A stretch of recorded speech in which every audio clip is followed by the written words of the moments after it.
नेपानगर के जंगलों में रेस्क्यू कर लाया गया 8 माह का तेंदुआ पिछले दिनों रहस्यमय तरीके से गायब हो गया था। इसके गायब होने से वन विभाग और इंदौर जू के अधिकारी कर्मचारी काफी परेशान थे। 6 दिनों के अंतराल के बाद आखिरकार आज यह तेंदुए का बच्चा वन विभाग के नवरत्न बाग स्थित मुख्यालय परिसर में पकड़ा गया है। 6 दिन पूर्व नेपानगर के जंगलों में 8 माह के तेंदुए का बच्चा घायल हो गया था, जिसे वन विभाग के अधिकारी कर्मचारी रेस्क्यू कर उपचार के लिए इंदौर के चिड़ियाघर लेकर पहुंचे थे। यहां रात्रि हो जाने के कारण हालांकि उसका उपचार नहीं हो पाया, लेकिन वन विभाग के कर्मचारी तेंदुए के पिंजरे सहित वाहन को चिड़ियाघर में छोड़कर चले गए थे। बाद में सुबह जब देखा तब पिंजरे में तेंदुआ नहीं था। तेंदुए के अचानक गायब हो जाने से वन विभाग और इंदौर जू में हड़कंप मच गया था। चिड़ियाघर के आसपास की कॉलोनियों में रहने वाले लोग भी दहशत में थे। इस बीच वन विभाग और इंदौर चिड़ियाघर के कर्मचारियों ने संयुक्त रूप से तेंदुए को खोजने का अभियान भी चलाया, लेकिन उन्हें कोई सफलता नहीं मिली क्योंकि वह तेंदुए को चिड़ियाघर में ही ढूंढ रहे थे। आज सुबह वन विभाग के कर्मचारियों ने तेंदुए के बच्चे को नवरत्न बाग वन विभाग के कार्यालय के पास बने विभाग के गेस्ट हाउस के पास देखा। बाद में वन विभाग के कर्मचारी ने उक्त तेंदुए के बच्चे को पकड़ लिया। अभी यह स्पष्ट नहीं हो पाया है कि आखिरकार तेंदुए का बच्चा चिड़ियाघर से नवरत्न बाग वन विभाग के ऑफिस परिसर तक कैसे पहुंचा।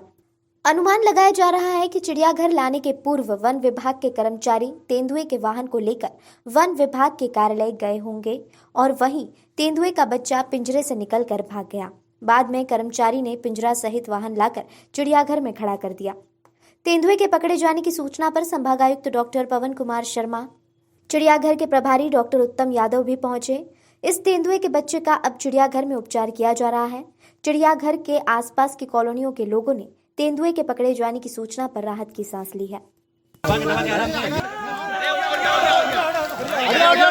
अरे 2 मिनट यार, भीड़ मत करो अरे इधर आ जाओ, पापा पीछे आ जाओ। अरे यार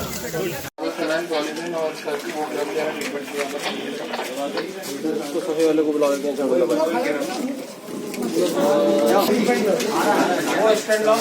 ढक दो यार, ढक दो उसको, शांति, थोड़ा रेस्ट करो।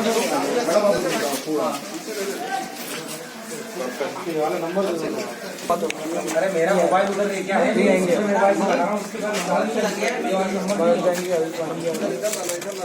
चलो खोल दिया। हाँ खोल दिया।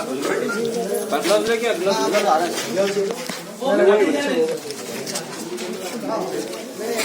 वही के सफे वाले को तुरंत आगे ना, बत्ती आगे या जाना तो गाड़ी में ही नॉर्मल लाइन बहुत कमजोर दिख है।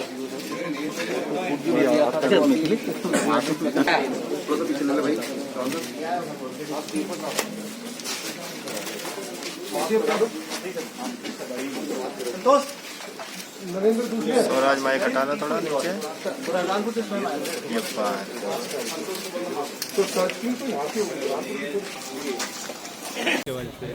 देखिए, अभी फॉरेस्ट डिपार्टमेंट तय करेंगे उस पर। अभी हम लोगों ने उसको रीएडिट करने का प्लान किया है और अभी थोड़ी सी ज़रा उसको ताकत आ जाए, उसमें मजबूती आ जाए, उसके पैरों में थोड़ी सी जान आ जाए, ये प्रयास हम लोग कर रहे हैं। कि अगर फाइनेंशियली बात की जाए तो वो अगर इस तरह के इंसिडेंट्स होते तो पहली चीज़ ये होती है कि हम लोग एनिमल को सेफली कैप्चर करें, उसको किसी लेवल का डैमेज ना हो, साथ ही साथ हमारे विजिटर्स, हमारे जो शहर की जो पब्लिक है उसको किसी तरह का नुकसान ना हो।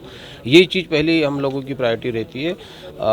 पैसा का नुकसान कितना हो ये सेकेंडरी टर्सरी चीज़ हो जाती है, उस पर हम लोग ज़्यादा ध्यान नहीं देते। पहली चीज़ हमारी जनता सेफ रहे, हमारा एनिमल सेफ रहे, हमारे जो रेस्क्यू ऑपरेशन में लगे हमारे जो दल के मेंबर्स है वो सुरक्षित रहे, ये हमारी फर्स्ट प्रायोरिटी रहती है।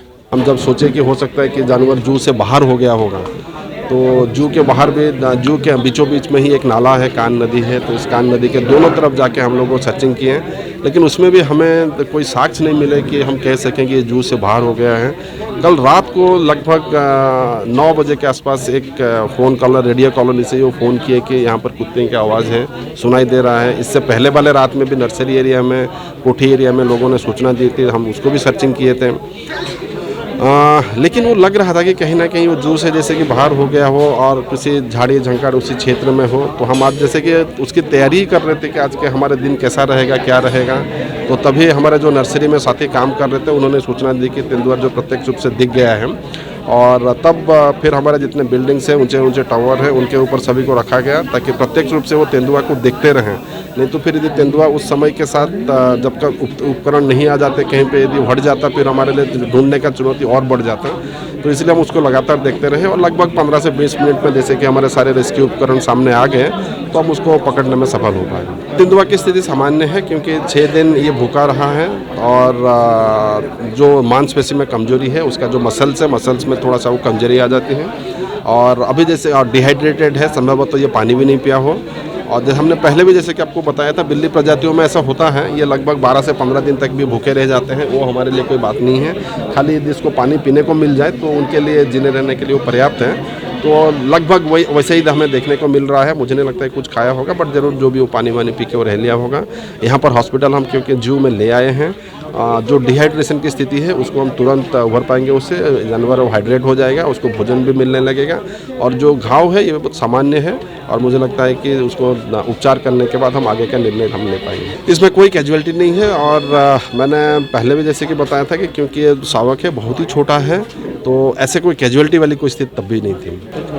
उसका रोज़ हेल्थ मॉनिटरिंग करेंगे हम, घंटे में हेल्थ मॉनिटरिंग करते रहेंगे और जैसे कि उसका हेल्थ में सुधार हो और हमें लगता है कि पुनः फिर उसके जो प्राकृतिक रहवास में छोड़ा जाना चाहिए क्योंकि वो शावक है, उसके जो माँ है उस पर भी वहाँ पर जो क्षेत्र में नज़र रखे हुए हैं और अभी जैसे कि सूचना भी आ रही है कि और एक ऐसा उस क्षेत्र में शावक का विचरण करते हुए देखा गया है। इसका मतलब है कहीं ना कहीं उसका जो मदर है, उसके साथ जो साथी है, भाई या बहन हो, वो भी उसके साथ हैं और हमारी पूरा कोशिश रहेगी कि यदि हम उसको पूरा स्वस्थ रूप से उपचार कर लेते हैं तो उसका प्राकृतिक रहवास में उसको हम छोड़ देंगे।